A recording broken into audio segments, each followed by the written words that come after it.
Hello and welcome to Man's Model Moments Midweek Model Mate. And why have we got all spiders that side? I know why. Guess we have a load of boxes in the way.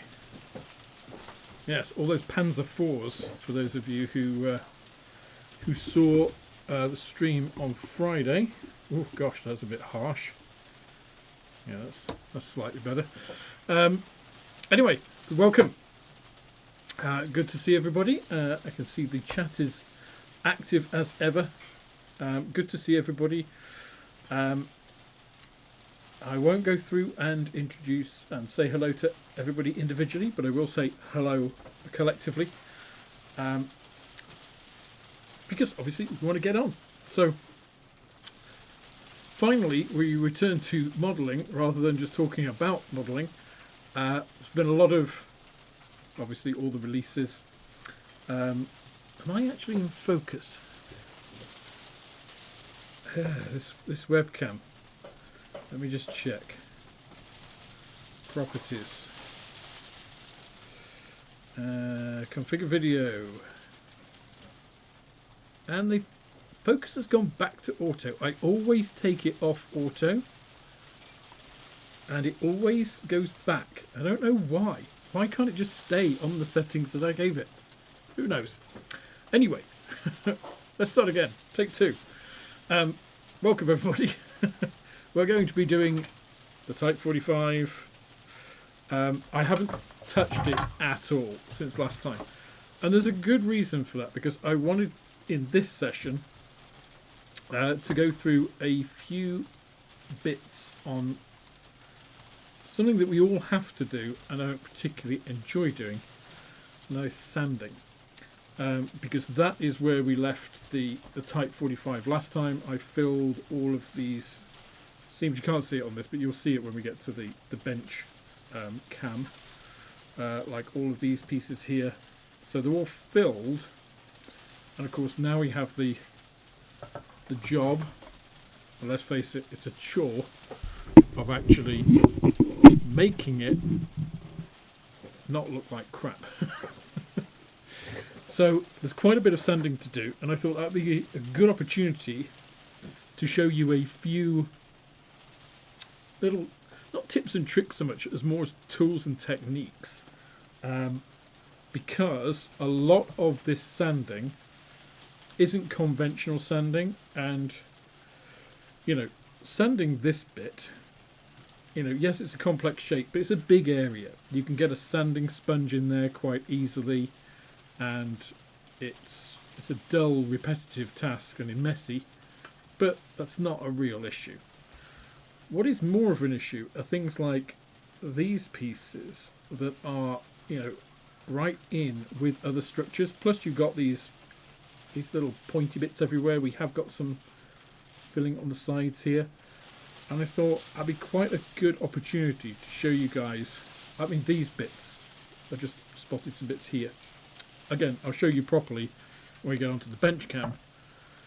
But areas which are hard to get to, and if they're hard to get to, it's hard to get something which you've got to, move backwards and forwards to get chunks of stuff off.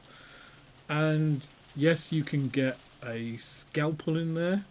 So I often use a scalpel to trim off bits of filler, which is fine for trimming off the rough stuff, but that still doesn't make the surface look nice. And at the end of the day, that's what you want to do. And it's more important than ever on a 1/350th, 1/700th scale thing, where if something doesn't look right, it's going to be worse on the equivalent scale, right? You've got to magnify it 350 times. So it has to be really sorted, right? So, as John Alex says, the T45 is an excellent exercise in gap filling. It's a good exercise in filling, in sanding, in patience. It's not a bad kit, but it's not a good kit, I would say. That would be my assessment of it overall. It's not a bad kit of the subject, it's a decent size, it's got some reasonable detail for the scale. It's a good baseline, I think, if you wanted to do super detailed. It looks like a Type 45. It has some fit issues. It has some substantial filling required. And that brings us to where we are today in sanding. So, couple of different pieces I just wanted to cover before we get into kind of the meat and potatoes of it, or the cupcakes and cakes, as Martin Willis says. Sophie, under a different name. So firstly, thanks for all the feedback on a couple of videos this week. It's been great. Some very positive feedback. So for those of you who don't know, I did the 10 rules of modelling, my 10 rules of modelling, which, as I said, there was one ridiculous comment which was just like, no rules. It's like, dude, did you did you watch the video?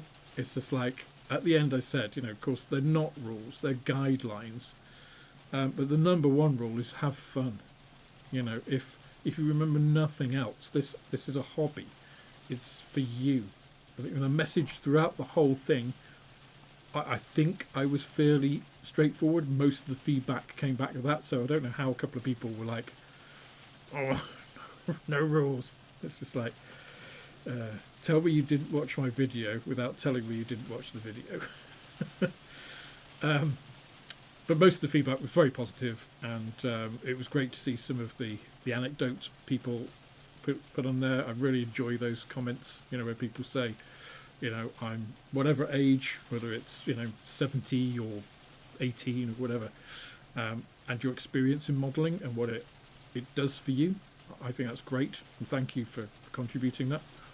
And then the video yesterday was obviously a day in the life of. It wasn't really a whole day, because I don't want to show you all the, I can't really film customers, without their permission. But obviously it involves serving customers, having chats, all that sort of stuff. So I just took a couple of activities and obviously wanted to show you the shop, which has changed quite a bit, I think, since I last put it up. There were a few comments on there about, dude, you got to get rid of all the cardboard and like stuff on the floor. People can't. It's like, yeah, I've been in commercial for 30 years. Thanks. That's like, I know you're trying to be helpful, but as I explained in the video, it was all temporary. I had over 100 kits come in a solid block, so I had to readjust a lot of the shop to accommodate those. So I changed the way some things were around, made it a little bit more logical, made some more space in the shelves, put more shelves in. The cardboard was as a byproduct of that. That's all in the back of my car now. I could show you a picture now with no cardboard, but I think most people got it. But it's always funny how some people take the fringe pieces rather than the core of it. But again, majority of the comments extremely positive, really, really good feedback. A lot of people placing orders as well, which, thank you. That all really helps. It keeps my shop going. It's the lifeblood of any retail premises is its customers. And I think, in fact, John Halleck and I had a brief discussion on Discord about this, about I don't treat, sometimes friends and family expect discounts and things from shops, which I think, if you think about it, is the opposite, really. A friend who's buying from you shouldn't ask for a discount, because effectively they're saying, I'd like you to make less money. I wouldn't do that to somebody I was buying from. I'm patronising their shop. Now, as a friend, I want to do right by the people that order from me, but I don't want to treat them like differently, negatively, because they're a friend. It's just like, oh yeah, I'll get round to that. It's just like, they're a customer like anybody else. And if I have delays in shipment, I'll always let people know, and either up front, or I'll include something extra to apologise for the inconvenience. Sometimes emails get lost and stuff, and people contact me and say, why haven't I had this? It's like, you should have had an email about whatever it is, the delay, or maybe I need something from you, if like dangerous goods. I mean, we're all old enough, and I think, to realise that, yeah, knives are sharp, you can't drink glue. But of course, governments require you to jump through certain hoops, which sometimes delays things. And 99.9% of people understand, and and likewise, I always try and do right by the people who basically keep my business going. Same from the channel. So thank you to everybody who's subscribed recently, who's become channel members, who've supported the channel in any way, by interacting on the videos, whatever it is. I really appreciate that. It genuinely helps. I know it's you see it all over the internet, and I don't want to be just seeming like another meme, but you've got to give back to people, right? We started the beta test of the paint mixer app on Sunday, so we've got a decent number of people now checking that out, and pointed out a couple of things and suggestions and stuff, which is really good. So hopefully that will continue. And yes, Joel Alec, yeah, Pablo did get a lot of love in the comments. I will try to include Pablo in a few more videos, because people like dogs, right? Let me just have a look, actually, and it's a good point for me to remind myself and all of you, if you've got a question or a comment, if you put question or comment in capital letters, or QQQ for a question, CCC for a comment, just helps me pick out those questions and comments from the chat, so I don't miss them. So let me just have a quick look, because I did see there were a couple of comments coming along there.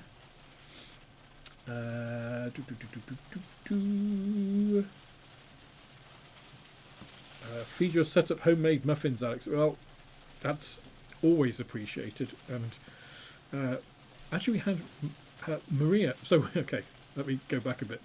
When we moved into this house, the person who bought it, who we bought it from, said the oven is brand new, basically, which it may well be, but it's rubbish. It must have been like the cheapest new oven possible. It is the slowest oven ever. It's I usually put it on half an hour before, and put it on maximum to cook a pizza, which only takes like 12 to 14 minutes, but the oven's so terrible at getting up there. We actually use the air fryer for almost everything that we can get in there. Obviously a pizza's too big, unless you start cutting up, and that's pain. But Maria has found out that it is perfect for cooking banana bread. So she's been cooking a banana bread loaf basically every week, which is absolutely fantastic. She's got it down to a fine art now. So we haven't been having muffins, but we have been having banana bread. So, and Pablo loves it. He loves any type of food, obviously, but the other thing that's just gone out of my mind, I'll come back to. Simon's Modelling said there are no rules in modelling. I disagree, Simon, and you should go and watch my video to see why. So I think if you're not having fun, having a fun should be a rule. If you're not having fun, why are you doing it? So I think that is a rule. Of course, it's a guideline. Sometimes we do things in modelling which aren't fun. One of which is tonight, sanding.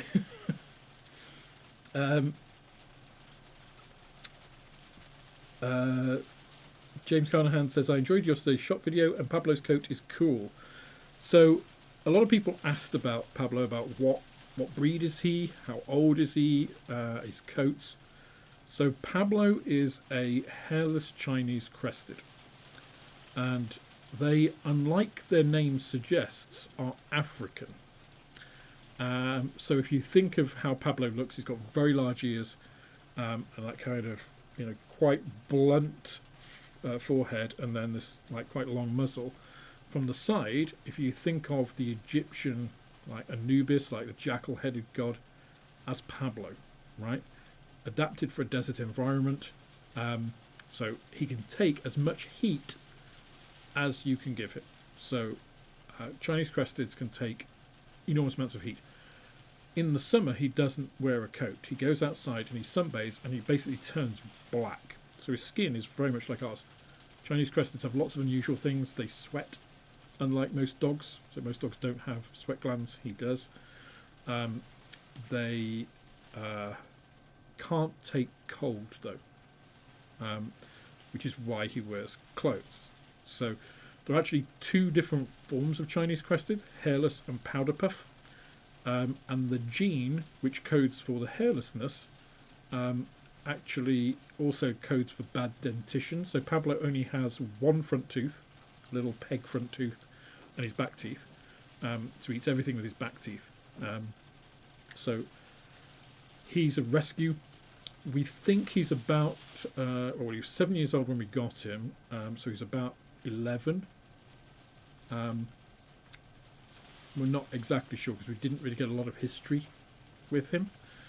And we think he was owned by an old lady from when he was a puppy who just kept him indoors and didn't socialise him. So he's extremely reactive. He barks everything. He goes apoplectic at other dogs. He's extremely loving one-to-one and like in his little pack. But very unfriendly to strangers until he gets to know you, and then when you're accepted, he'll like expect you to rub his belly and all the rest of it. So in terms of his clothes, he wears these little onesies. They have to be custom made. There are several people on the internet that make them, so we can buy them online because he's got quite weird dimensions. Again, there are two different forms. One is what he is, and he's got a very broad chest with legs that sort of go out like a bodybuilder, sort of like that. And then there are others which have their legs which basically go straight forward. So he's got a very broad chest and quite narrow back. So he has various different ones of those. And yeah, he's an anomaly. He's not even, if you look at pictures of hairless Chinese cresteds on the internet, you'll see they have a big crest of fur on their heads and little socks and a little puff on their tail. Pablo doesn't really have that. He's very hairless for a Chinese crested. They do look quite ridiculous. And yeah, I have to walk him like that. So it's not exactly a manly dog. But no, he's very sweet. He's very characterful. We love him to bits, obviously. Julian says, comment, the shop looks fine for a wheelchair. Alex, the only issue might be how heavy the door is. Now, there is an issue with the door, with wheelchair access, in that obviously they put in a threshold last year, which is about 2 inches high, I guess, which would make wheelchair access difficult. Not impossible, but difficult. I have had wheelchair users use the shop previously, and there's no issue other than it's quite a crowded space, obviously.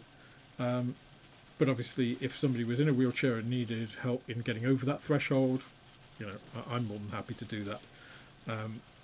So it's not necessarily an issue with access, it's more an issue with that threshold. So it's, unfortunately, it's one of those things that it's kind of the lesser of two evils, right? I can either have no threshold and flood, or have a threshold and access is a little bit more difficult. So, I mean, the good thing is, even with all this rain, I have had no flooding issues at all in the recent weather since the threshold has gone in. So,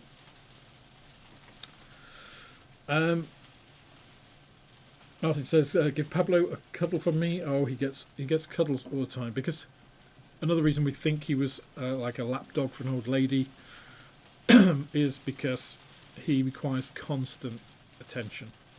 He can't be left alone. He has real anxiety issues, separation anxiety issues if you leave him alone. So which is why he comes to the shop and isn't left at home, to his own devices. A lot of dogs would be happy just to sleep for the day, with a bit of TV on, dog TV. Pablo hates that. Adrian, sell banana bread in your shop with a mug of tea, got to be worth £4. Probably. I think making the tea might be a bit more problematic, because that'll be in the back, which is full of crap at the moment. Although actually I've sorted out a lot of it.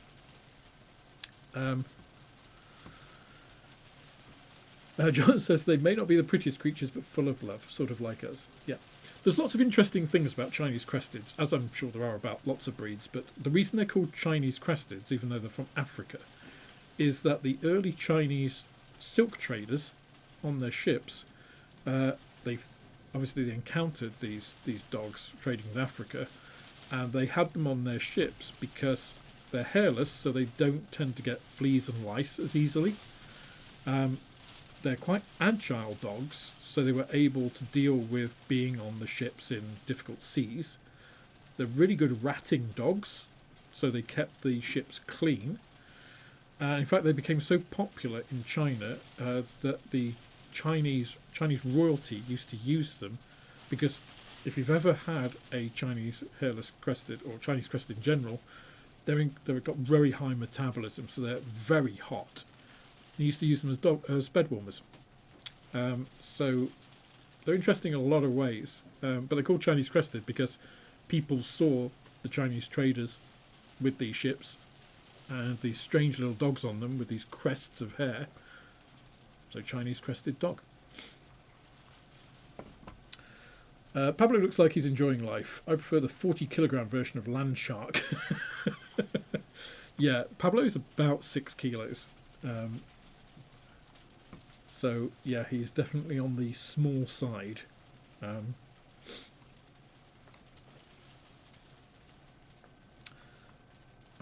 Actually, we watched a film the other night. I don't know if anybody's seen it, called Max.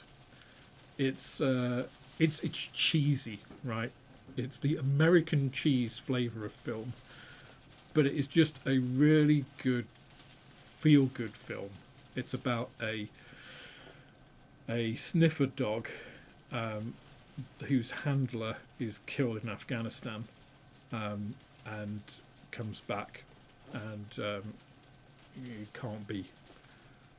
nobody can handle him. Belgian Malinois, huge, beautiful dogs, same as in Fallout, I believe, and it's the story of the family and the dog. It's a very if you want a good, feel good film, Max, I recommend it. It's it's a bit cheesy, it's a bit predictable, but it's a heartwarming film, So yeah, dogs, gotta love them. Pets in general.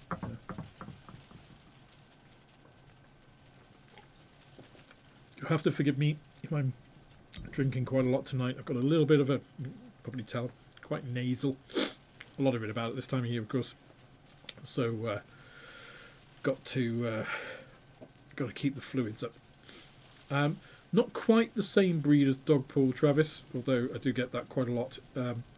Dogpool was a pug Chinese crested cross, so a little bit smaller, a little bit weirder, but still very cute.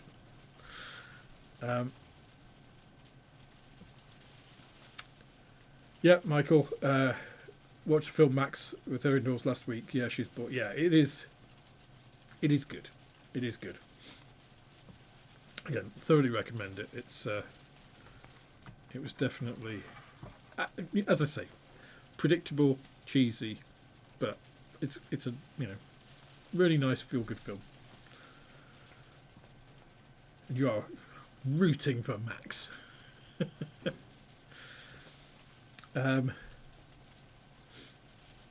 Right, let's get on with Type 45. So, let me swap over to the appropriate camera. Get rid of the keyboard. And let me show you some of what I was talking about. Well, let's get rid of that. We don't need that. So, if I put this up here and refocus. So some of the areas I was talking about before are these, for instance, areas which do need quite a bit of sanding on either side. And they're just these little, you know, protuberances all along this area. And the problem we've got with a lot of these is these tight, and these edges here, look. Especially on something like this, the Type 45, it's all very sharp angles. It's not curves. And one of the things it's easy to do with sanding is to round off edges, which is not what we want here. We've got this big seam all along here. Oh, excuse me, sorry. Then we got these. These are probably the worst, right? Because you've got this, and then you've got this railing, like immediately, or I don't know if it's a railing, it's more like a side thing. But getting these, it's like, how on earth do you get to this effectively? Then we've got all of this, and you've got some problems here because you've got these raised pieces of detail along there. And again, you know, a scalpel can get some of this off, but it's not going to smooth it out. And then, as I say, you've got these edges up, and then all around here where you've got these antenna. Now, of course, you can replace all of these. You know, you could cut these off and then say, well, I'm going to use some rod to make a more scale version of this and solve that problem. And that is one approach, right? Just to get rid of these and then redo them later. But we're going to try and avoid that and show how we can get rid of them without having to do that. And obviously all of this edge, you do have detail around here that we want to, again, try to avoid damaging when we do it. So what are we going to use? Well, let me refocus again. Oh, got two scalpels there. Oh, I know why. That's not. This is number 11 blade. That's number 10A. 10A is what I use as a standard. 11 is thinner, more angled, but a little bit more fragile. This is what we use to apply the filler to start with, and something like this, or a blade, an edge like this is useful because it's not going to cut the plastic. So for this, on an area like this, you can scrape across here to remove a lot of the excess filler. And apologise if this or any other noises that I'm going to make scraping plastic tonight sets anyone's teeth on edge. It's a bit of an unavoidable side effect.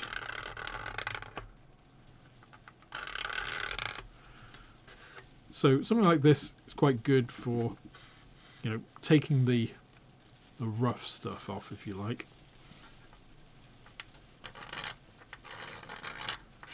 These are also a bit flexible, whereas this blade really isn't. I've used, you know, a scalpel in the past as well, which is a little bit more aggressive. It's a lot harder steel.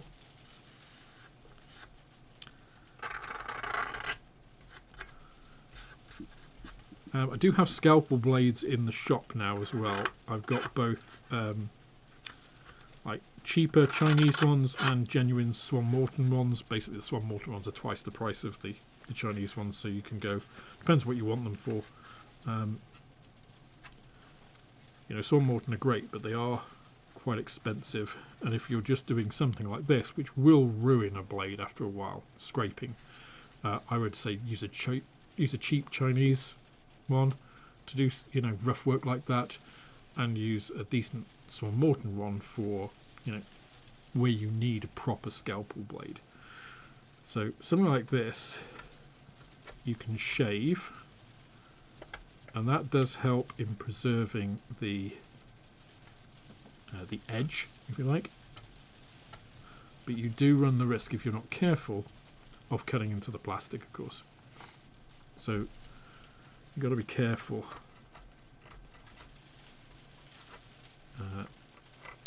what you're doing with that.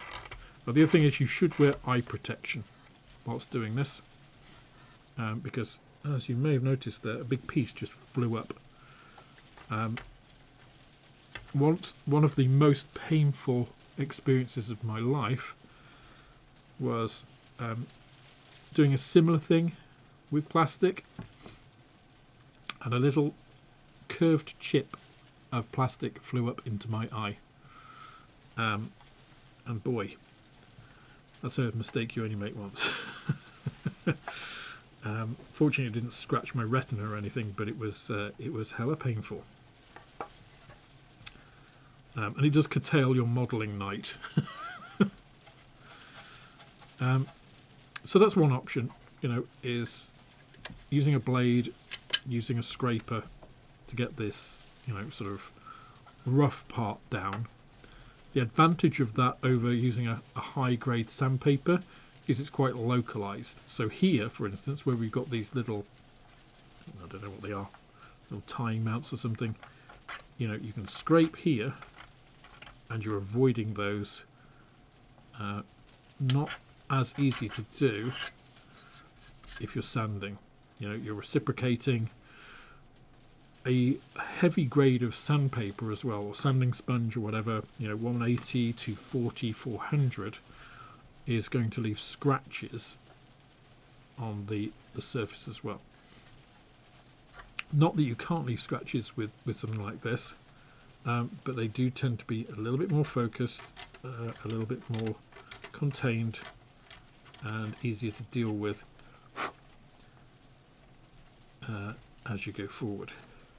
So that's one thing. Blade and scraper. The other thing that you can get, you see these, you can get them from things like AliExpress, Temu. I sell these. They're cheap.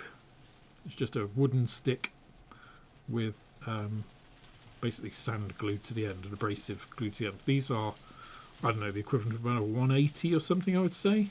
But they're going to quickly wear down because they're only cheap, right? The advantage of these are they're cheap, and you can direct them nice and easily. So they're hard, so that makes it easy to direct them. I'm going to have to put my glasses on for this.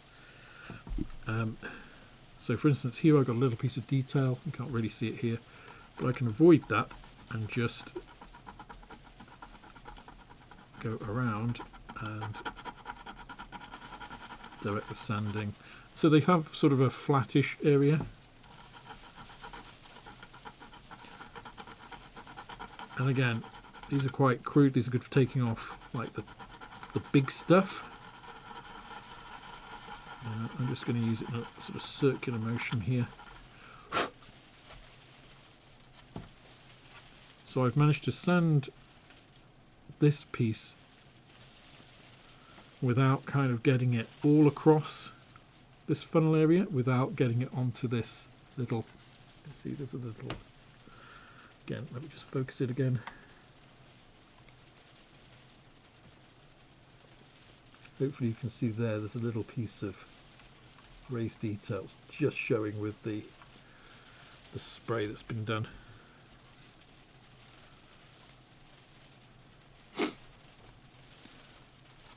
So these are quite useful.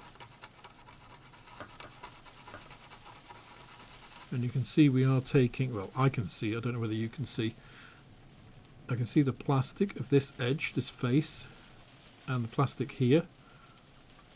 So I am bringing down the whole area.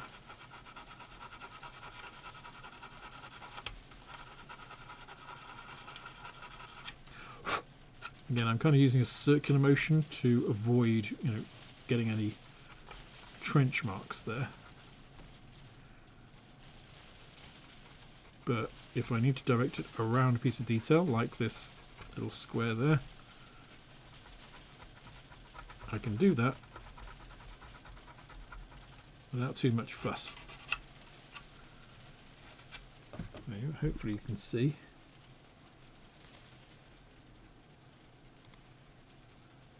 There we go. They also have a nice end for pointing stuff out. So say you can see the filler in the middle there. Got a little bit of filler here still to remove, but like on this face, just here, I've taken off the filler on either side to give us a smooth facing. And you can see when I get to here, it starts to get rough again.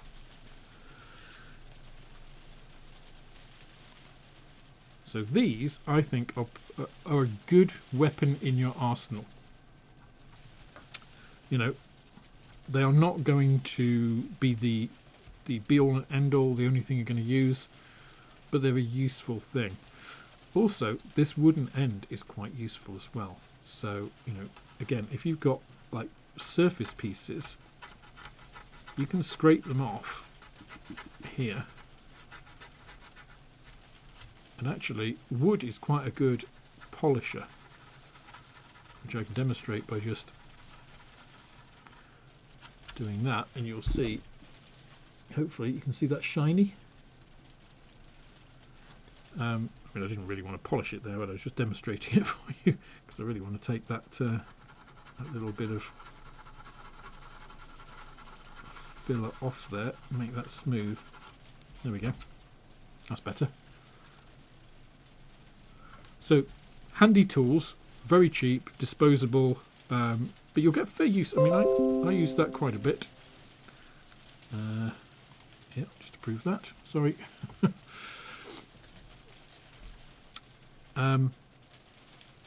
Yeah, I mean, these are like 25p each, I think. They work out, something like that. Definitely worth trying and seeing, you know, if you find they don't work for you, it's not like you've wasted a huge amount of money. You can probably find a use for them elsewhere, you know, if you do DIY or some other thing. And the other piece is that obviously they do have, like this edge, they're just originally they were obviously a two-ended stick like this, and they just coat one end in glue and dip it in abrasive, and that's it. So they do have quite a pointed edge, which is quite good for getting into these, you know, more difficult to access areas.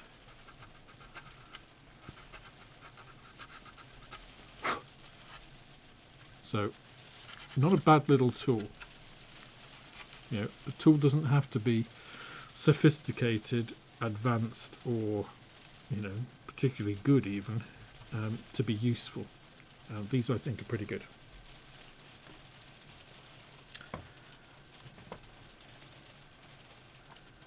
Just have a quick look, make sure I'm not missing anything. Nope. Okay. So those are a couple of tools there. Very basic stuff. Yep. That's what I've got you so far. The next ones, now these aren't sanding pieces directly. These are carbon fibre supports. So what do they look like? And yes, I do sell them. These I just literally stole these out of the shop. I've got some, but I just don't know where I put them. So I'm going to try and open these without damaging them, so they can go back. I may not be able to. There we go.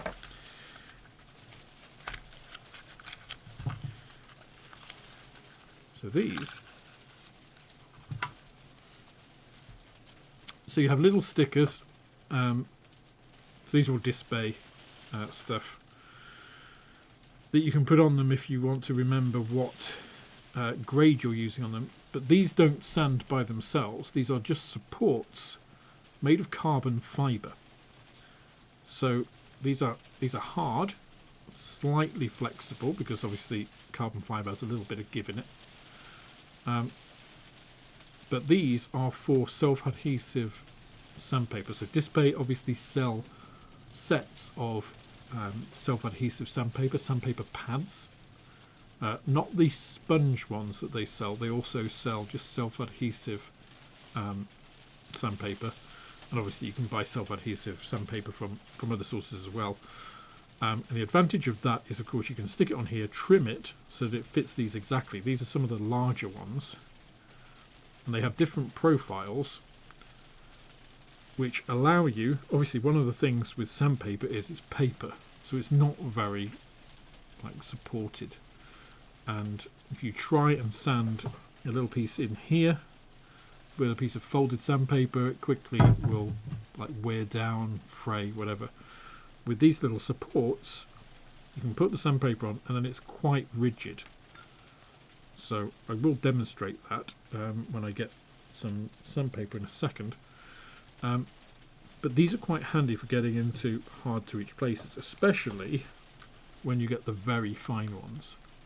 So they do a fine pointed one and a couple of thin ones. Actually, these are the biggest ones. They do a straight one, and then these couple. So these are quite good supportive tools, I suppose, if you want to do hand sanding on small pieces. These allow you to get access and put pressure on a piece, so I can easily get into, where was one of those hard ones? Maybe not these, but some of this area, here, where you've got this little bit here. You can easily get in there and apply force that you wouldn't be able to normally. Or here, it's very easy, probably actually, with the larger one. You can put proper force on there without having to, destroy something. Same on something like this. Again, you can get in there, get into areas like this. Again, it's about directing where you're putting your sandpaper and how to apply the friction, because sandpaper is just relying on friction, and that allows better transmission of it. So these, I think, are quite useful. So, they're just over £1.50 each, which is, and they're going to last forever. They're made of carbon fibre. The only thing to watch is that you don't lose them, or put them somewhere safe like I have. I'm not quite sure where mine are. Because I have a set of all of these, and I found them quite useful. So 3 different types. But the thing I'm going to be using most today, which I have to go and retrieve, I want to show you now. So I shall be 2 seconds.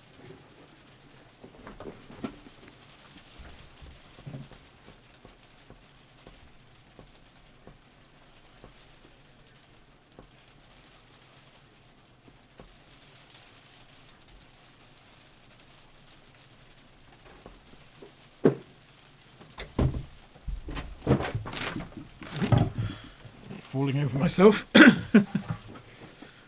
So, the tool I have here is this. So this is the Display reciprocating sander. Actually, that's the wrong way around, I think. I think it goes that way normally. Yeah. So this comes in a nice little box. Inside which is this. This is a neat box as well. It has this little thing here. Oh no, it does go the other way around. It's here. It has this thing where it does it with the charge. It's just a neat little thing. I'm amused by small things. So this is a relatively recent tool. I think they were around last year. So this package, so you get this little box to store it in. So this is the self-adhesive sandpaper. This is the sort of stuff that you can buy to go with these, the manual sanding. Has the same little stickers for the different grades. So, and then you get 8 different heads. So these are all the different heads you get. Is it 8, 2, 4, 6, 8? Yes. So 8 different heads. Yeah, you can put the sandpaper on these differently. And basically, this takes a lot of the work out. So let me get this head, because I put a little piece of sandpaper on. So the sandpaper is self-adhesive. You just pop it on, wrap it around. This is 400. So if I didn't want to forget this is 400, I could put a little sticker on it. I probably will never use these, but it comes with a little charger.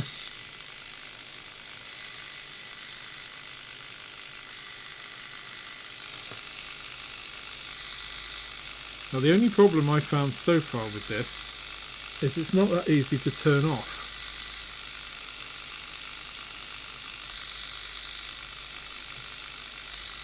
There. I haven't read the manual though, so I am prepared to assume that it's my fault. So these replaceable heads, they just pop on. So you just push them on, and then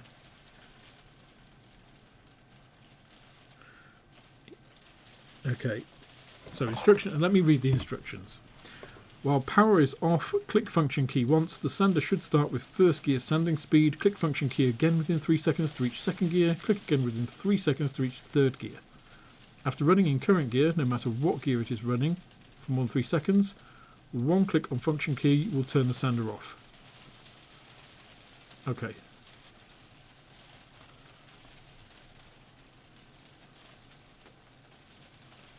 Okay, well, let's see if that works. Now the great thing about this, I have used it a little bit. That's first gear. That's off. Okay.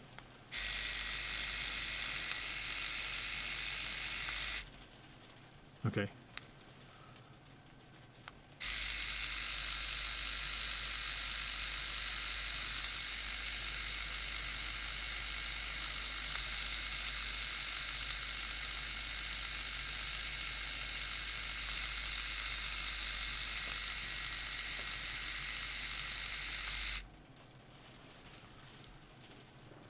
I'm not sure if I've changed gears there. Putting the gears aside, let's just do some sanding with it. The great thing about this, because it's angled, you can get into areas like this.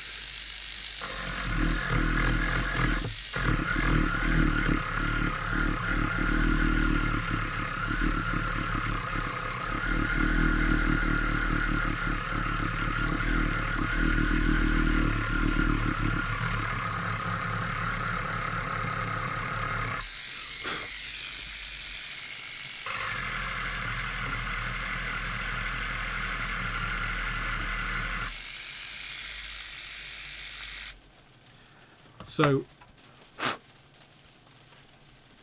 this for me is, I love this thing. I've used it like for about 15 minutes tonight, and I've fallen in love with it. I think it's absolutely fantastic. It's reciprocating, so it's not a rotary tool. So they do a rotary tool as well. This is not that. This literally mimics the action of you like going backwards and forwards, only obviously mechanically and much more precisely, because obviously when you're doing this you're kind of going like, you know, all sorts of different ways, but the ability to have, you know, something that can get into all these different areas, I think is great. And again, supporting the sanding in the same way that these little things do, but obviously on an angled head. So you have things like this one, which is a little wedge shape, so you can get right into corners. You have this one, which is right angled, which allows you, I mean, that would actually have been ideal to do some of these. So again, rather than rounding stuff off for that, you can get in and just do both of these sides at once. So this for me is like, oh my god, where's this been all my life? I got these in and I've sold out in like a week, a couple of weeks I think it was. You know, you've got this broad round one. I'm getting some more in. I'm expecting 10 in about a week. So they are available to buy if you want. But I just think this thing is fantastic. It's got a little sort of quite tight circular one, so if you're going to do like the insides of things. The only thing I've not seen, which I think would be useful, is like a curve the other way. I think if they did a curve the other way, then you'd be able to do like, bombs and fuel tanks and stuff. I don't know why they don't do one like that. They do a narrow, so this is the sort of mid-size rectangular one. This is like the thin one, and then they do a broad one as well. Oh, that's actually got like a little shoe on. You see the little, like a little skid. I think that one is the square one. Yeah. So whatever your preference is, you've got it. So for instance, this tower here, you can get in.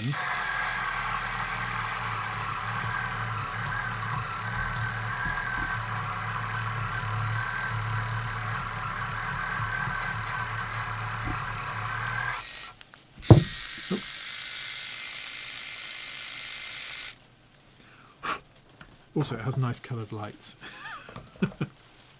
It does actually feel quite nice. It's pretty well made, I think, which is also quite a nice colour too. That'd be quite a nice colour for a car. So I'm just using. So I've chosen, I think, 400 grit. So you do get. Let me show you actually. I think, this one that I've used.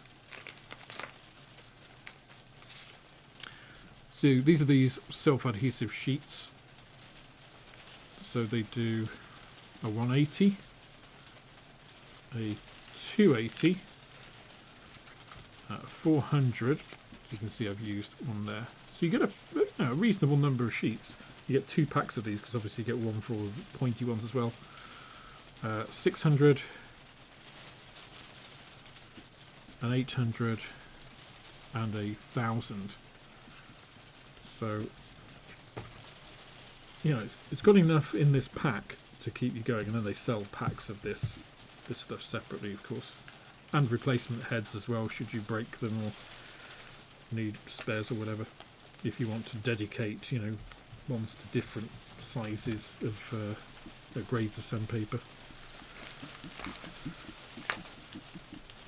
So let me show you the pointy sheet. I think it'd probably be more visible on something like this. So you can see there's all of the. In fact, I should have used. I wanted to go around the edges, but if I just wanted it on here, these are for that size. Exactly. You've got all the pointy ones. These are the really thin ones, and then you've got the square ones as well, which can be used for the round stuff as well. So this is my new favourite tool. I do like a good tool. I love the Wow Stick, and which apparently are unavailable on Amazon now. I do have some in the shop, but they are unavailable on Amazon. I had a guy come in to the shop who had seen Ninjon, which is the guy who switched me onto it a couple of years ago, and I had an affiliate link on Amazon, and you can't get them there now. Which is the Wow Stick is like a pencil-sized drill. It's a bit smaller and narrower than this. It's pretty light as well. This is not going to fatigue you in an evening of sanding.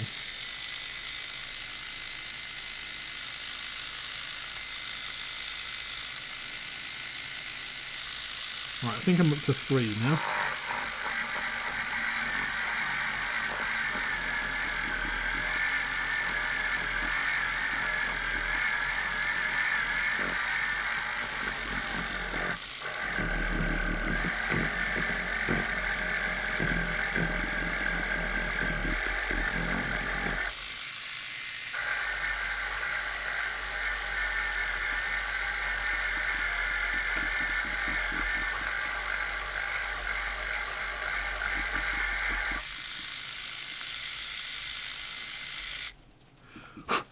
I've worked out how to turn it off now. You just press it once, just easily.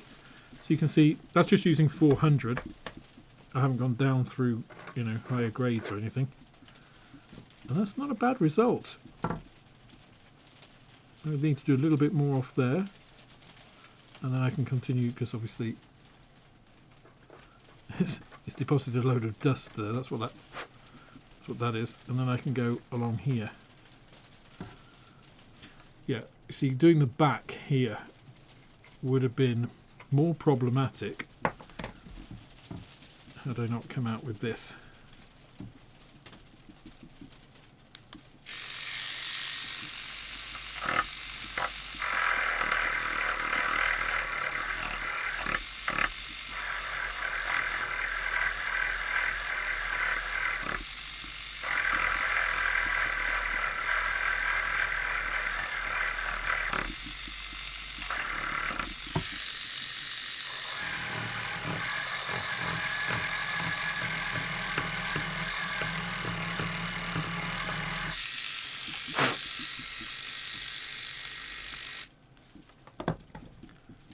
So again, that, just getting rid of the dust that's there.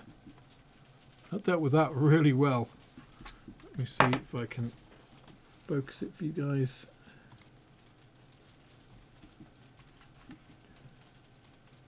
So this is that side that I just sanded, and hopefully you can see the other side compared to this side. So I'm going to be using this for all of this. Type 45.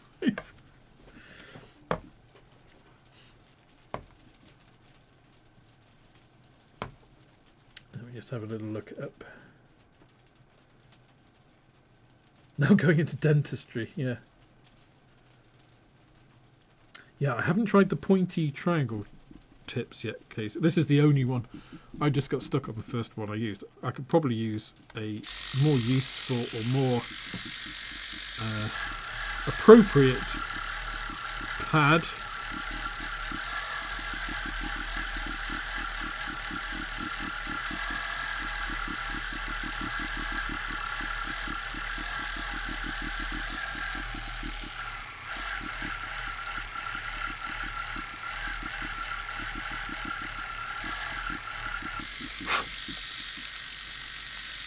Apparently it also has a an over force protector, so if you apply too much pressure on it, it'll automatically switch off.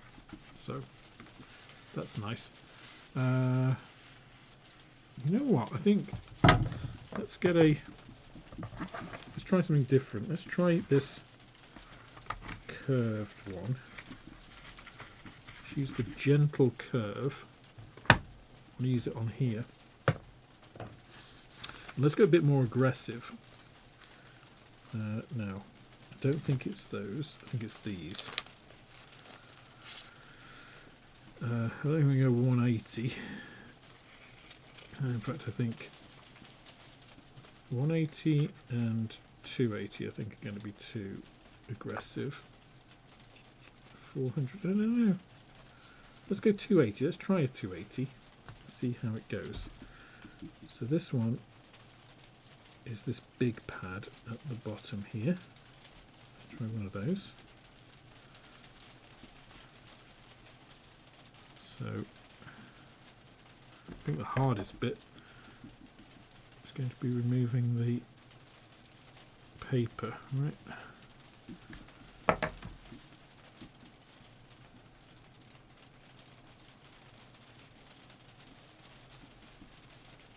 There we go. Pop that one off. That one on. Right. Do some big sanding.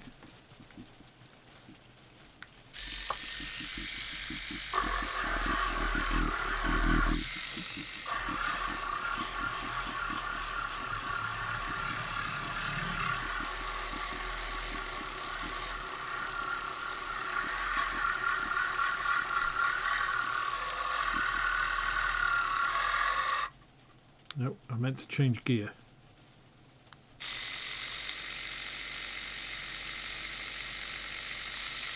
Okay, I think the flashing indicates going up a gear. There we go.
I mean, that is making short work of that. And we are not really carving into the plastic, which I like. I think the only disadvantage, really, is because the head is quite small, it is going to block up quite quickly. Now, I believe this is wet and dry, so I think we can use it wet and dry.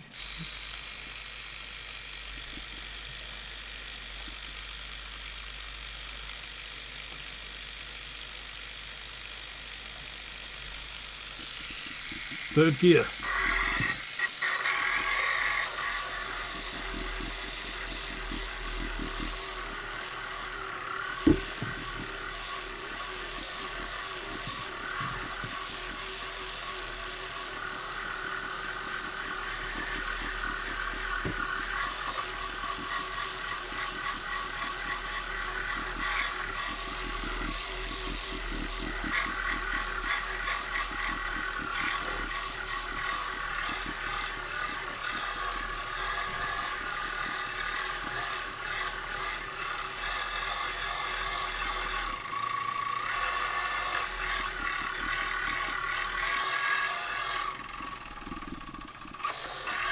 I just wanted to see what would happen if I really put pressure on. Yeah.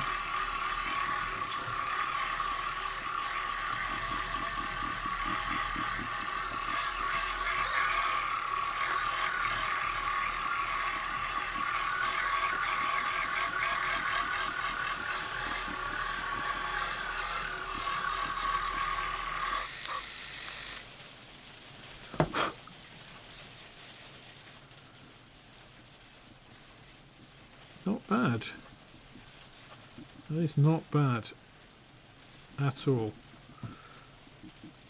Now, can we get a little bit of water and try it wet?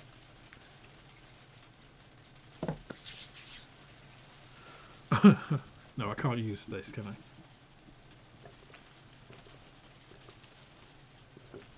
Let me just get some water.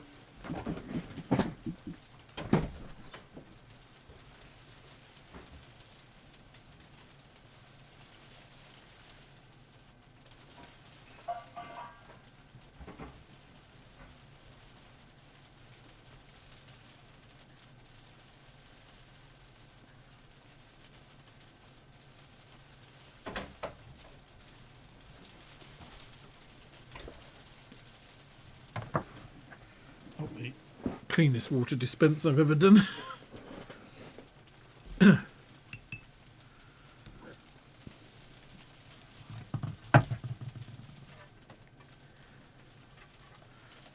keep it on this one, wet.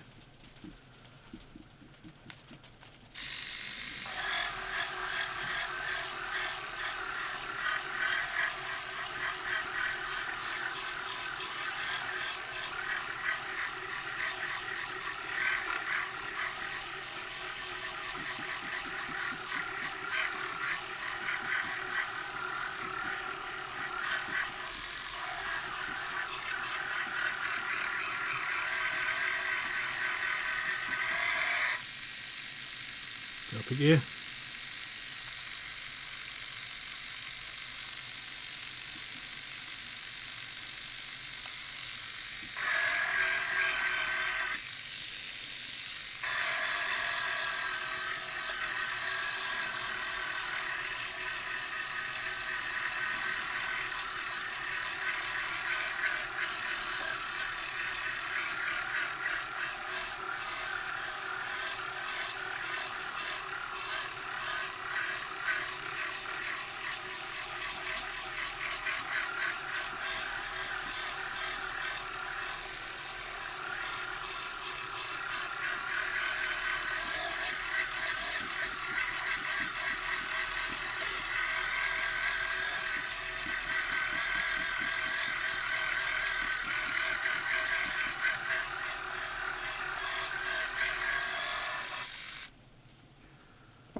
I mean, it doesn't help in the fact that this needs more filling, but what I've actually sanded is pretty neat, actually. I think what I might try as well is just sanding the plastic here, because you can see we've got this is over here and under here. See if we can sand the actual plastic rather than just filler. See how that goes. Just make sure we've got a nice clean pad.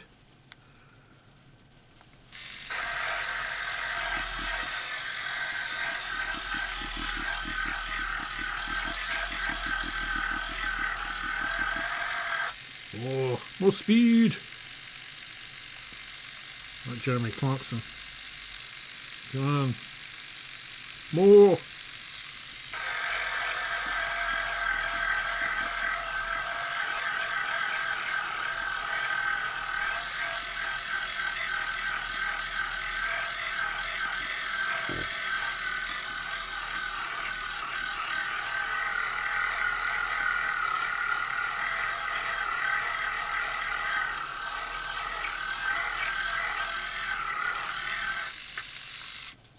Okay, that I think is not as good.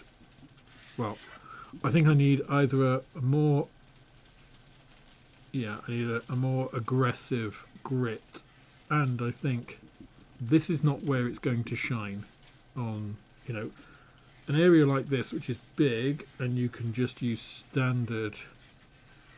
In fact, it's so bad I would scrape this before. Again, apologies if this sets anyone's teeth on edge.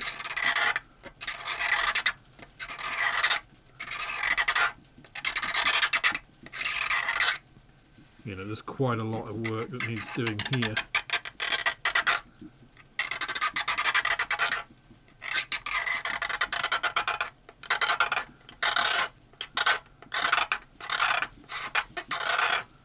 Yeah. It's quite a lot of work that, real donkey work. I mean, look at how much I've just removed there.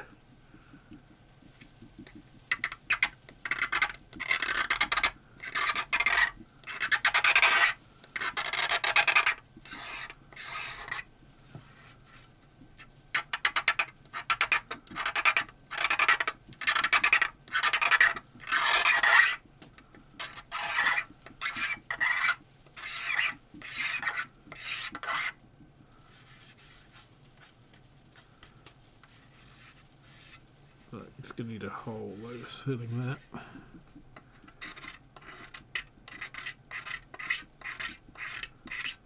So, yeah. I think this is a really good tool for detail sanding. It is not going to replace your regular sanding stick. So, for stuff like that, let's just have a little look in the toolbox here. Okay, that's the wrong box. I'll have to go and get that in a second.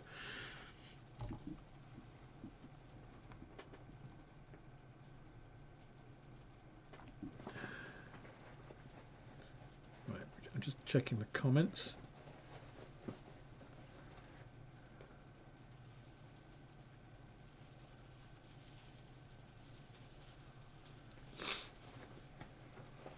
So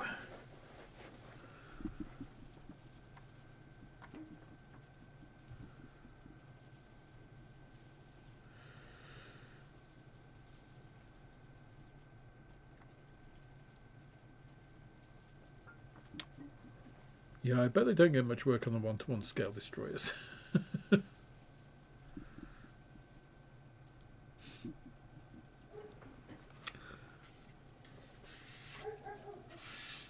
So, yeah. So for this big seam,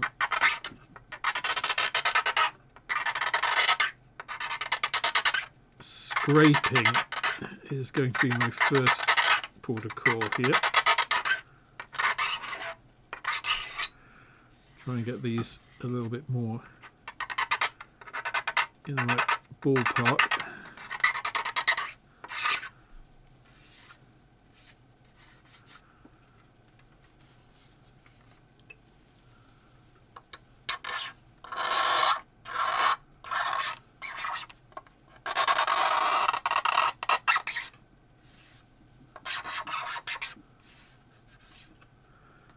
And then we'll go on to sanding sticks.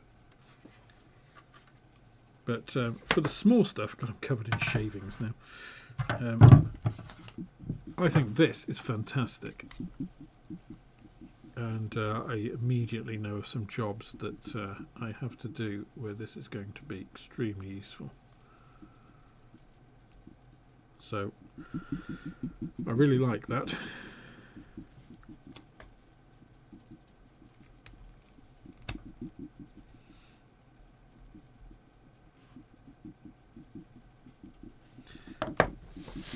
Get rid of all of that. Yeah. And let's have a look at the other side of this hull and what scrapiness we need to do here, because it's quite a bit, I feel. Again, apologies for this noise.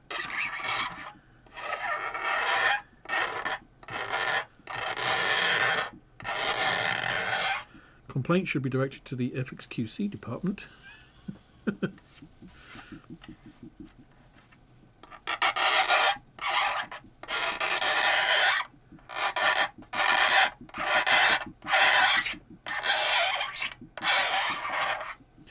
So if these two halves of the hull fitted together well, this wasn't needed.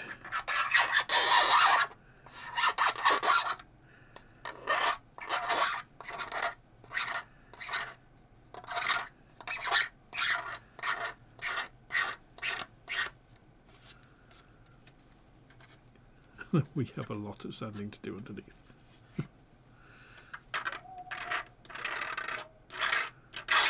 That shouldn't be too bad with a regular sanding stick.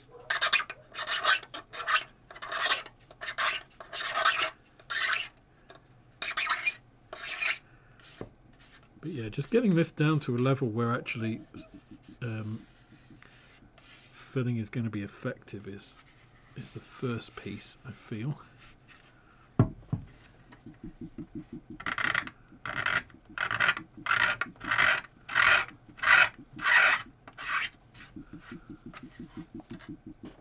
didn't realise it was quite as bad as this when I was working on it before.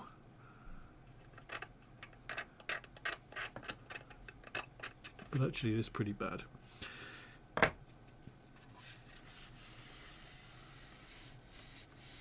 Yeah, I mean it still needs significant filling there. I shall sand and then fill this line, because there's no point in doing anything without bringing that a lot down. In fact, that still needs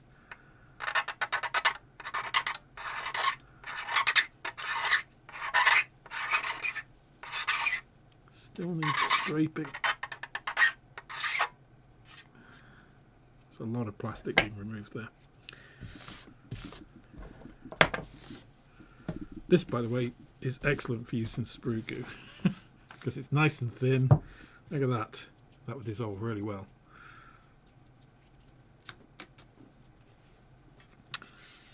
Right.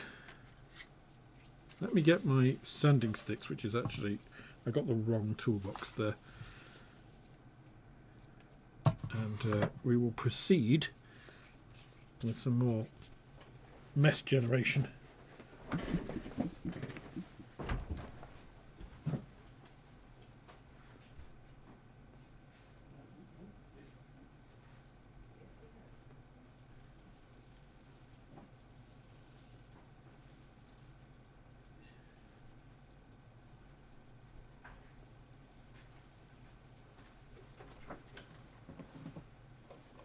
Okay, back again.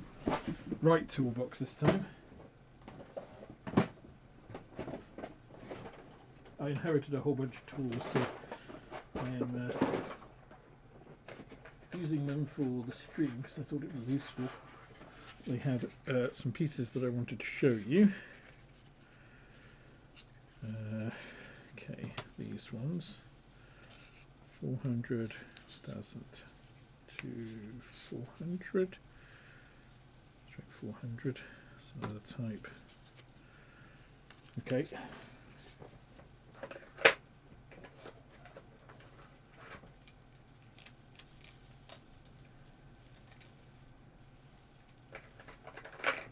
600,000. Okay, so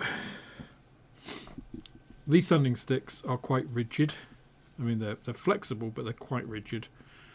So again, these, well, actually even says on them, semi-rigid sanding sticks. These come in packs, and they do different grades. These are quite handy. So I'm using 400 here, which was the same grit that I had on this sander, just to try and get this seam a little bit closer. So, I mean, you probably can't tell because I'm doing it quite quickly. I'm using sort of a little circular motion, so I'm going up and down here to avoid sort of getting any big grooves. So one, it comes from a number of different directions, so it provides better smoothing, but also you're not, if you're just doing this, you can, especially if you get a piece like lodged under here, you can create more problems than you're actually solving. So just giving it a bit of the circular motion without knocking your juice over can help to get rid of any lines that sanding creates.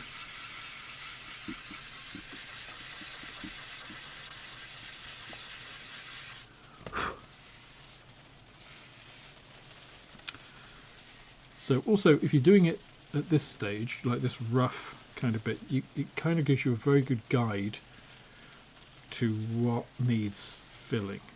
You can see, because you can see the bits that don't actually get matted down by the 400 here. There's a little bit here, you can just see. There's this line along here which is quite prominent. And then coming along back here, again we've got this kind of line here. So I'm using the hull to guide the action here, and then because obviously this goes across, just trying to move it in this plane and then slightly down, because I don't want to change the shape of this. I just want to remove the excess to get us down to where you can actually see what needs filling now. So you can see along here. This isn't too bad. It looks worse, but it's quite a broad line. But it's quite shallow.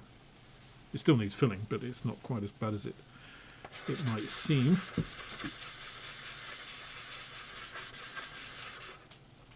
Now you see, the thing is, I can't really go along this piece because I've got this little hole here and this detail there. So I need to make sure that I avoid those. But then I've got more of a curve here anyway. I want to go around. So this is one of those things that, you know, not a lot of people talk about sanding because it's dull, right? But it's actually one of the most important parts of our hobby if we actually want to improve the look of our finished models, is getting this part right. So that's one of the reasons that I wanted to spend tonight showing you this, because I think it's not often talked about. You see tips and tricks about all sorts of things, but I don't see many on sanding,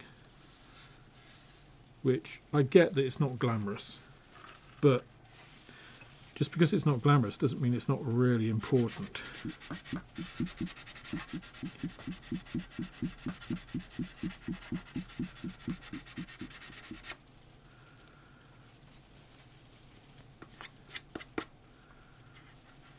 This probably needs a 280 to work on that before we get the 400. Which is the other thing, right? Is like, how do you choose the right grade of paper or sanding stick to use on something here? Because you really want to use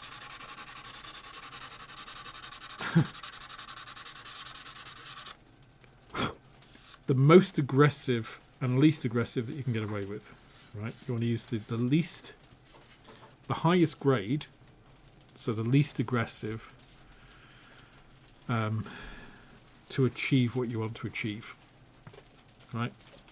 Now you can start off with like a 180, and you know, to remove lots of material, and then go down the different grades. But you're making a lot of work for yourself.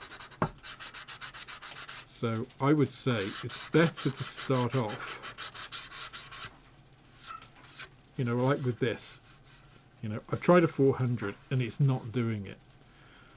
Now, if I had chosen, say, a 180 and I found that it was gouging the plastic as I was doing this and it was too hard, then I've got to undo the damage from the 180.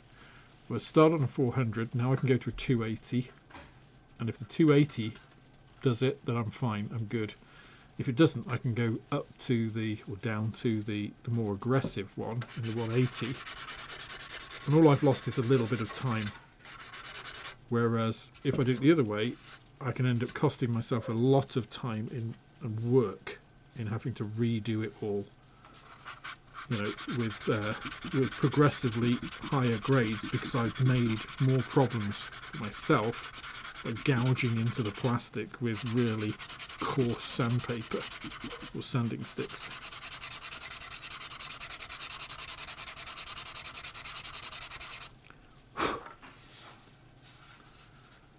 Okay, this is the other thing I want to point out, and why I generally don't use fillers.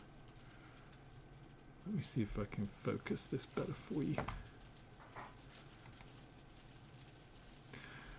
So, most fillers are a mix of calcium carbonate, talc, and some sort of binder. And what happens is, obviously, they crack and fall out. Now, if I'm pushing here, I don't know if you can see this actually. Let me see if I can get you a little bit closer.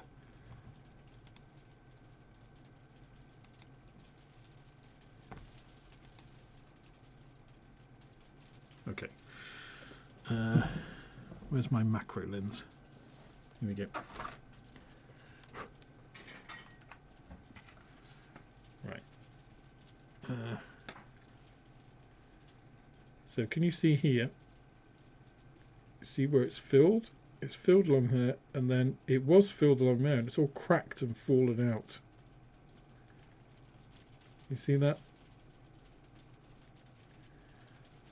See here, it's filled and sanded. You can see where it's all the little lines where it's abraded the plastic, abraded the filler, and then just in the middle there, right in the middle of the picture, you can see where the filler has cracked and fallen away from the plastic.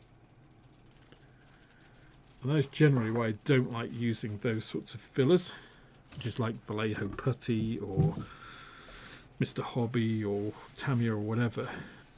Because they do that, and if I press here, if you can see, I don't think you can, it's just not behaving itself with the light.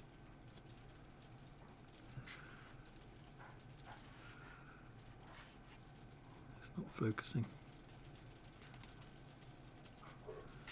Right.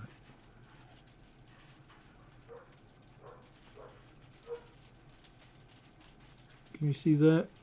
It's moving. Because these haven't quite bonded. So this is why I like sprue goo. Sprue goo doesn't do that. So I'm going to try and rebond that.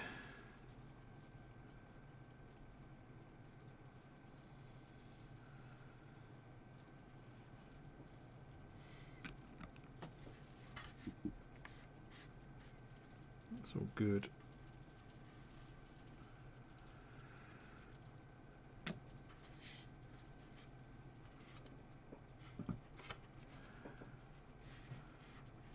And I'll probably come back with sprue goo thin on these pieces. And the advantage of that is, of course, they sand like plastic, they'll bond the plastic, and we won't have that cracking issue.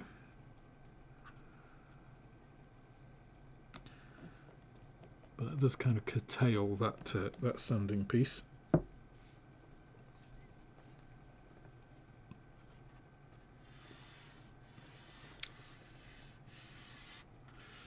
And this, if you recall, was my own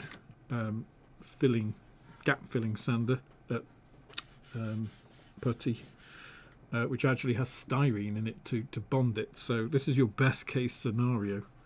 Some fillers are much worse. No spoilers. So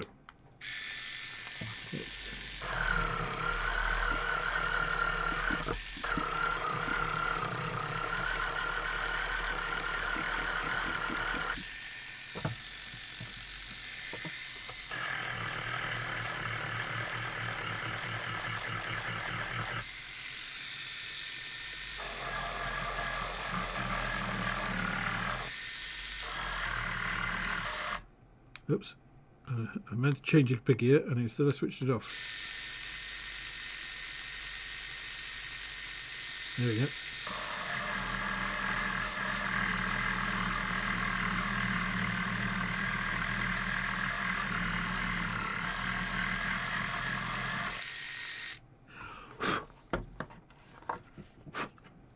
See, for this sort of thing, this is perfect.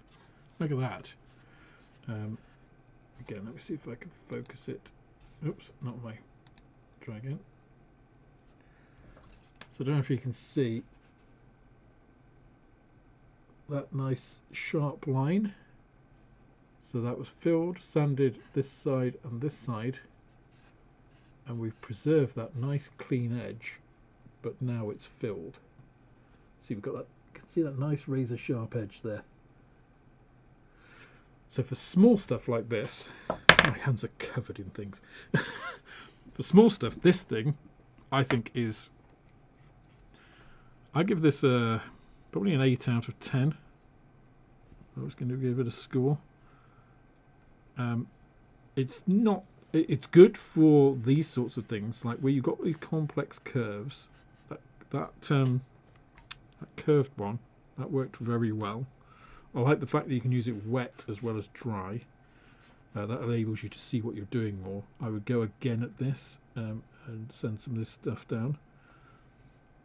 For the bigger stuff, I mean, it's worked for that, but I think you could achieve a better or faster result on a large area like that with a standard.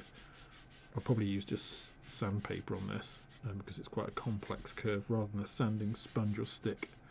This is all fine for sanding stick, stroke sponge, provided it's bonded properly with filler that doesn't crack. But for this sort of stuff, which I think is problematic for regular sanding,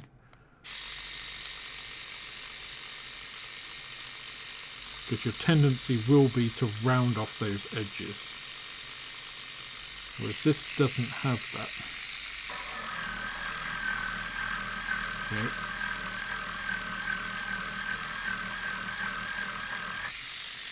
Along that edge.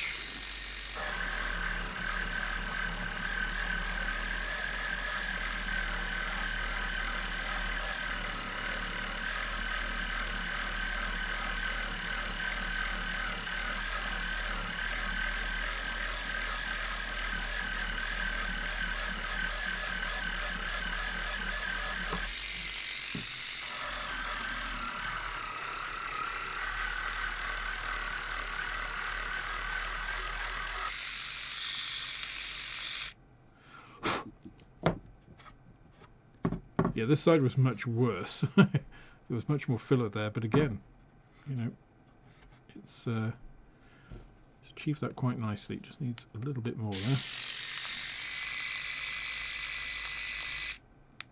No.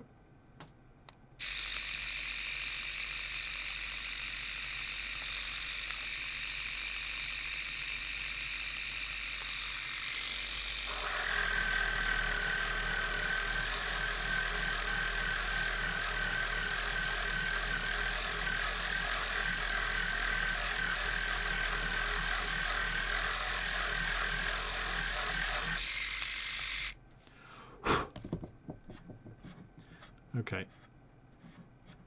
I understand why I've sold out so quickly. I got them in because I saw them and I thought they looked useful, and I sold 2 the same day. I think they came in, and I thought, well, I'll grab one myself, and I've sold the others. And I can understand why now, because I think for small sanding tasks, these difficult ones, I mean, that thin one would be ideal for this piece, or the pointy one. This is going to make things a lot easier. I mean, it's effectively doing the same thing that these manual ones are, but it's just doing it and giving you a hand, you know. So yeah, I like this a lot. I don't know if you could tell.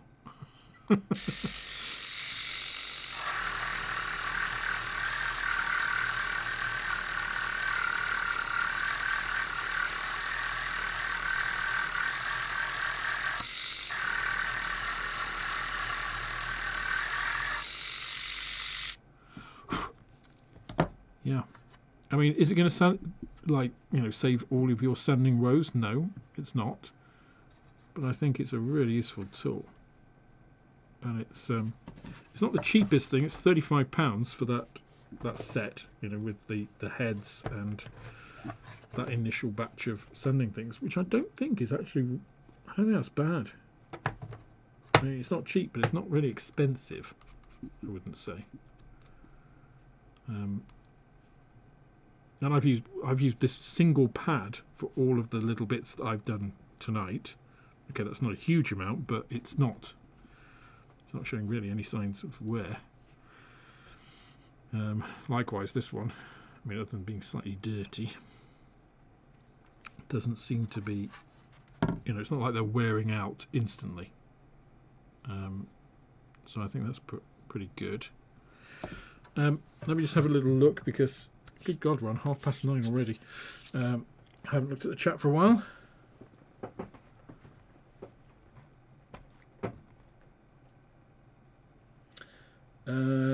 So many issues with this kit, airfix and their QC.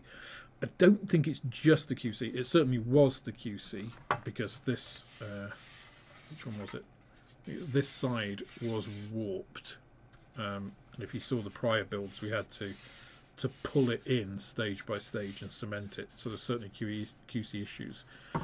But I think the base kit still has some fit issues. I just think in the design of it. As I say, it's not a bad kit, but it's not a good kit.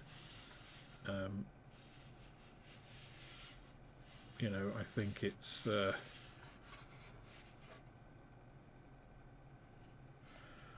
interesting.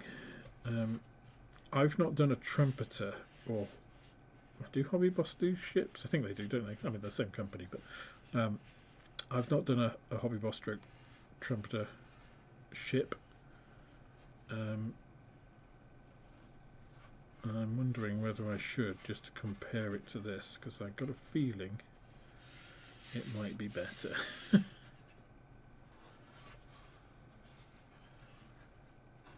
I mean, this has improved with all of that scraping, but it still needs filling. It's by no means perfect, so it's going to take at least 2 rounds on that. I mean, yeah, things like this fit. This was not a QC issue. That is design of the kit, I am pretty sure. And I know from John Alec, he had a lot of filling with this, having post-traumatic stress with watching me doing this.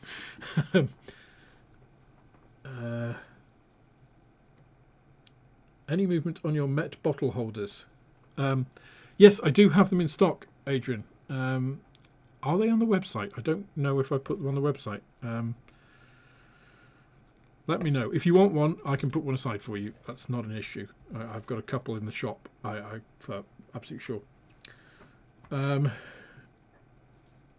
James Carnahan, for large gaps, I tend to use CA plus baking powder. So CA equals superglue, cyanoacrylate.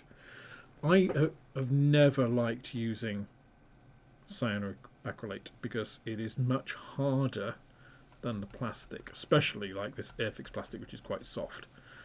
So I know a lot of people use it, a lot of people like it, and cyanoacrylate plus baking powder is extremely strong. But therein lies some of the problem, because you can often get like a filled piece and that doesn't sand as easily as the plastic around it, so you end up with a lump, which is again one of the reasons I like sprue goo, is that it is styrene, so it sands in the same way as your kit does generally. I mean, there is some variation in styrene obviously, and I think trying to have a filler which is as close to what you're filling is generally a good idea.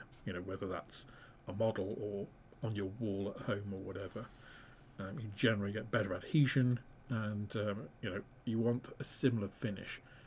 Again, stuff like this, if I painted this now, obviously I wouldn't, but if you put paint on that now, this will absorb paint, this doesn't. So you'll get a difference between them. So if you're using filler, you should always prime a model.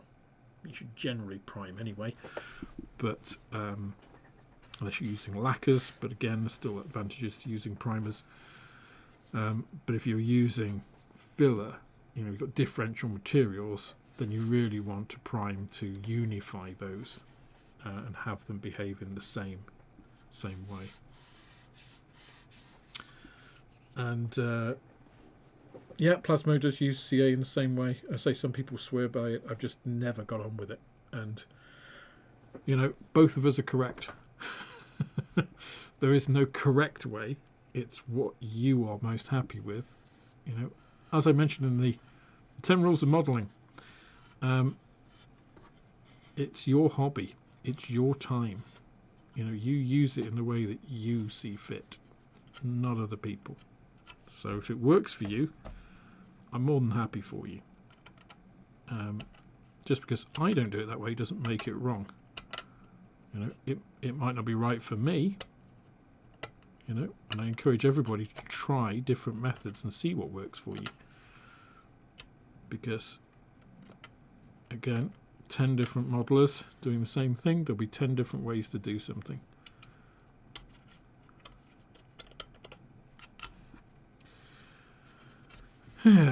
Yeah, this is there's still a lot of work on this. Actually, the more I look at it, the more I see.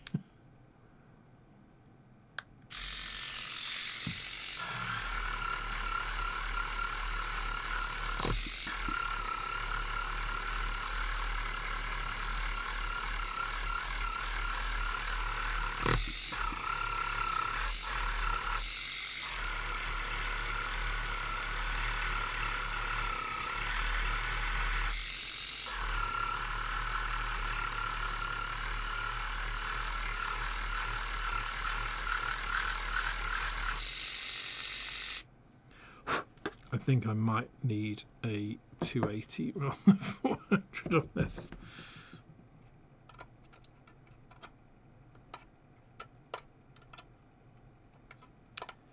But yeah, no one method is going to be like the right one. I know I'm just talking sanding here. I'm going to use a combination of these sanding sticks, this, and my scalpel at a minimum to get this finished to a level that I'm going to be happy with. Now, it's just using the right tool for the right area, right, and the right piece that you want to, and the right effect that you want out of things.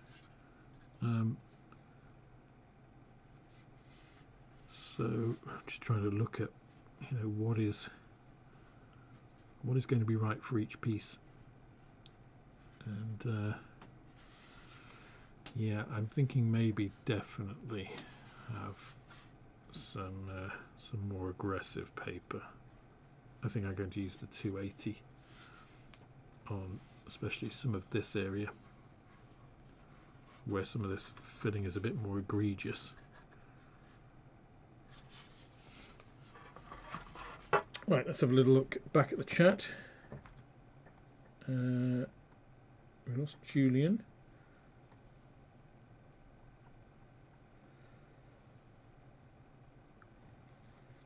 James says, get yourself a latex block to clean your sandpaper. Extends their life too. Ooh, that's a good shout. I'll have to. I see. I tend to use my jeans. I'm not doing it on the stream because that's very bad practice. But yeah, having something that pulls the dust out of your sander is a really good thing. I've never seen a latex block used, but I will take that on advisement and have a little look. Let's see what I can get. And what I like to do as well, if I find a tool that works well, I will try and get it in the shop as well, because if it works for people and they recommend it, it works for me. I think that's a good way of, word of mouth is a very, especially my modelers, it's a very strong motivator, right?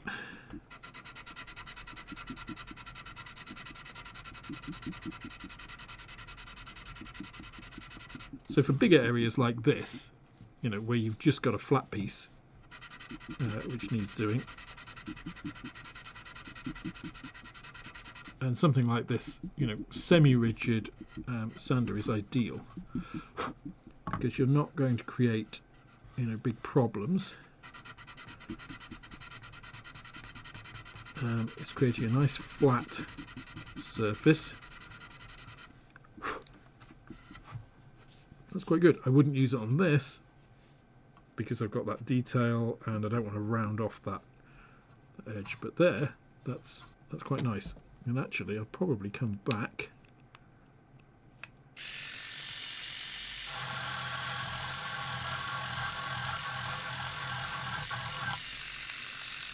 just on there, just to make sure that we've got that edge.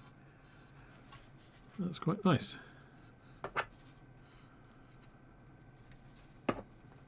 Okay, and then this edge, again, we can do with this.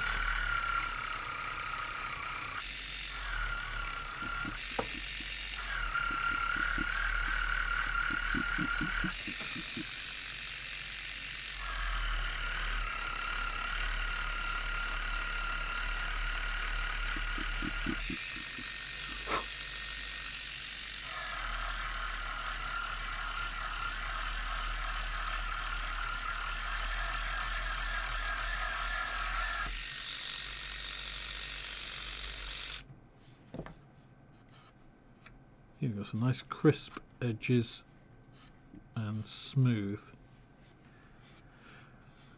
Now once I get this, I mean, God, you can see how much filler I had to use here. But once I get it to, a surface that I actually think is reasonable, that's when I'd be priming it, and then I'd go over and look for any areas, because priming really then, because you've got a uniform surface, will highlight any areas which aren't uniform, and then you'll be able to pick out, and it's like, oh, okay, I need to do a bit more sanding there, and then you can have your sort of final pass over everything to make sure that it's all good. Now, maybe like here as well, I've got quite a lot of delicate detail in here that I don't really want to get this thing on. So I think this little beast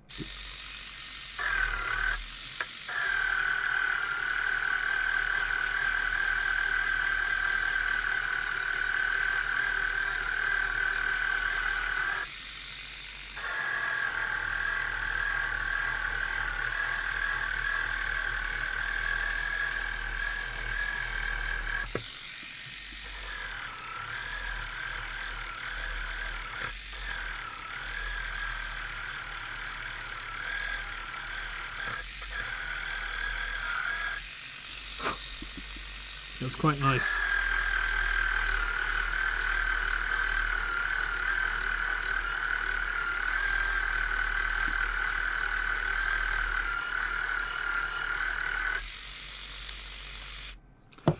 So as I say, I'm getting more of these in stock. I've not got any in at the moment. You can order them, but it will be, I'm not exactly sure when it's coming in, at least a week. So it'll be a week to 1 to 2 weeks, I think, before stock's coming in.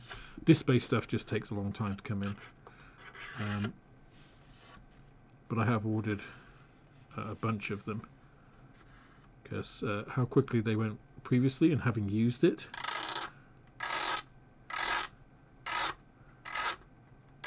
God, there's a lot to come off there. That was a proper scrape. It was like, if I'd sanded that, that would have taken forever. That was like a good 0.23 millimeters of plastic there.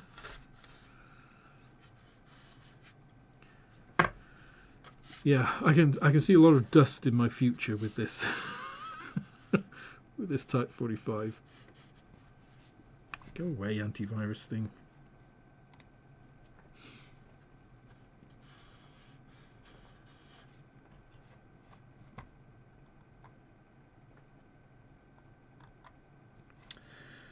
Dave has gifted 5 Man's Model Moments memberships. Thank you very much, Dave. You are a gentleman and a scholar. For those of you who have received a free membership, go to the members posts on YouTube, and you'll be able to get the Discord link there.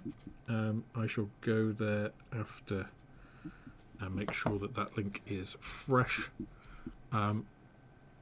And you can join the Discord server, which is the best place for contacting me.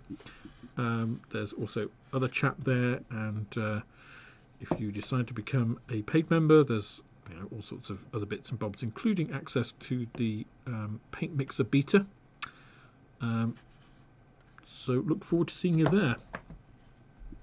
And thank you, Dave, for supporting the channel as you do.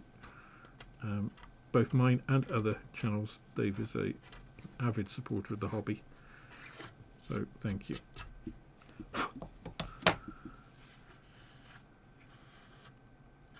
I think this model is a really good example. I should have probably used it actually in my 10 rules of modelling. Focus on small wins. Because if you just try to say, if I'd said tonight I want to get this sanded, ready tonight, I would just be despondent because there's so much to do. Whereas actually what I came on tonight is I wanted to demonstrate these different tools to you guys, which I've done, and we still have time left over, which is exactly as I intended it, and so I feel pretty good about that. But if you just try to boil the ocean, you're never going to feel good about where you end up, because it's just not possible to do all at once. Whereas if you take a little bit and get that done, and it wasn't difficult, you'll feel better about coming back to it, doing the next little bit, and just need to chunk it down, as they say. That's what we called it in corporate life, chunking. Chunking a big task down into manageable pieces. It's just like teaching a child to eat. You don't tell them to get the steak and swallow it whole. You, to start with, mush it up into paste for them and give it to them on a spoon. And as they get older, you give them bits and you cut them up for them, and so on and so forth. It's the same actually with sanding. So here you can see I'm scraping off a lot of the excess here, because there is a lot of filler here, which is going to help me out in my sanding, because it's not going to be dealing with all of that excess.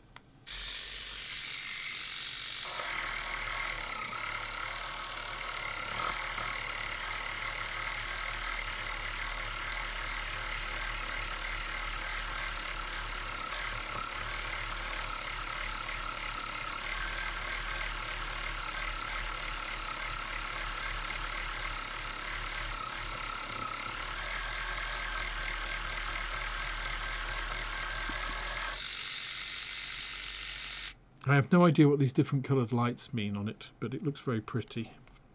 Again, I haven't properly read the manual, so... but yeah, you see that that came down quite nicely. This side is a lot worse.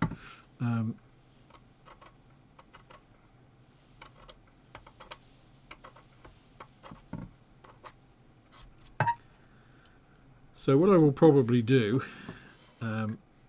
is try and get this done, all this sanding done before the next time, and then we can look at, in fact I'll probably prime it, and then I'll see, actually depends how that goes, see how the time goes on what stage we actually do next. Because there is a lot of sanding here. I'm not going to lie, there's a lot.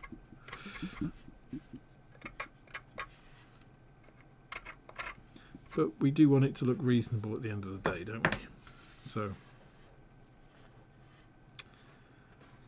yeah.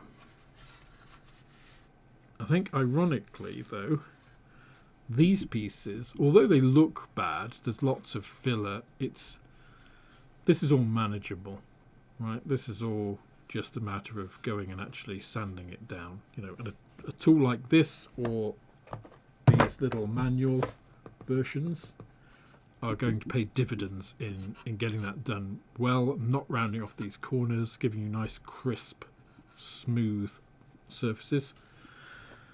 Whereas I think this is going to be more problematic in terms of more work, because this is going to require, I'm imagining, 2 or 3 passes. You know, it's already had one here with me scraping, and then it's going to have filling, you know, then another pass to get it reasonable, and then it might need another pass before it gets to priming, but it will certainly need a pass after priming as well.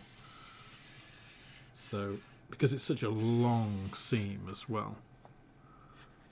Maybe I should have just done a waterline one. Who was it that said I should do the full hull? That was you guys. It's your fault.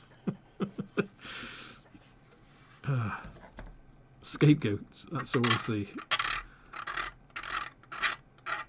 where you go. Couldn't possibly be my fault. Yeah, I think I definitely need to go a bit more aggressive than 400. I think a 240 or 280 is probably where I need to be with some of this. But yeah, some sprue goo, thin, I think, on here. It's going to be needed to actually get that reasonable. But I mean, where it is reasonable, you know, this area here has sanded quite well. Unfortunately, airfix plastic is soft. It doesn't look bad, you know, it comes together quite nicely. When it comes together, it's just getting it there for some of these areas because of these fit issues. Not helped by the warped hull side. It's just a little bit of a chore. But certainly little tools like this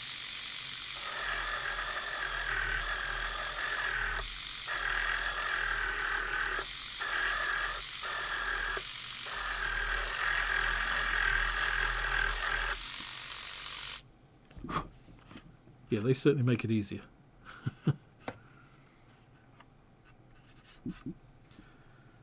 I don't think it's going to look bad when it's done.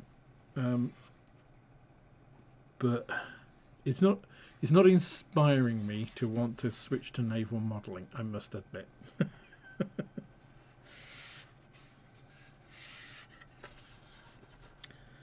So, yeah, and it was well, actually, I mean, I sold these for £60.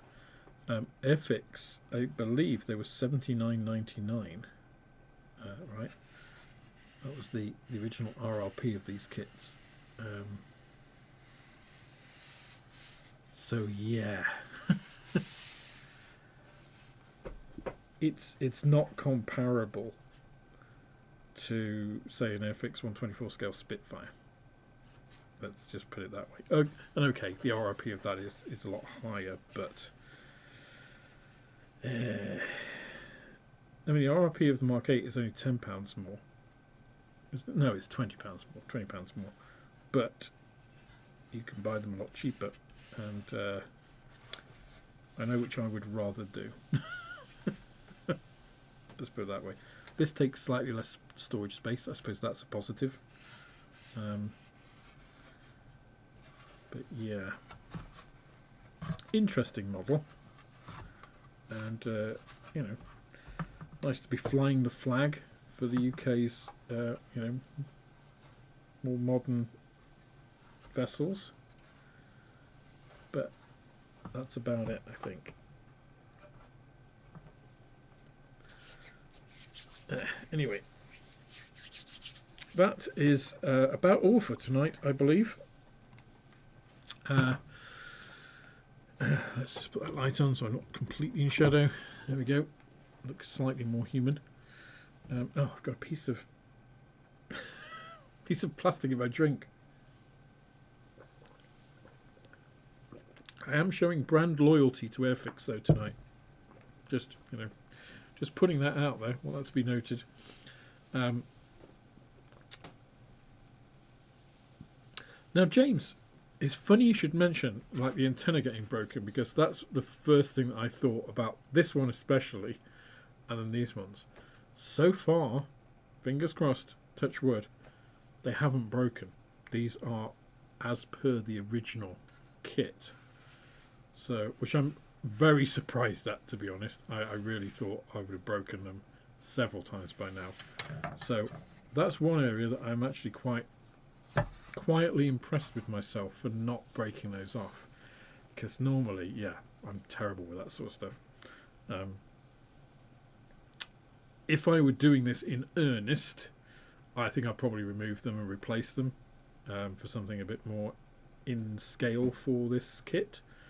But I want to just do it as per the kit. I still think it's a decent representation. So, but anyway, that's all for the Type 45 for the time being. I appreciate I didn't get a huge amount of progress on this kit tonight, but I thought it was more important to show you how I was going to go about these various bits, and hopefully it gave you some clues, some inspiration, some different directions, or you know, if you've got any tips that you think would work better, please do let me know in the comments down below.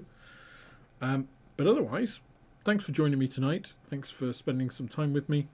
I hope you all have a fantastic rest of your week. I hope it's not raining as much for you as it is for me here, because it's been raining a lot this week. But thanks everybody, and catch you on the next one. Cheers now. Bye.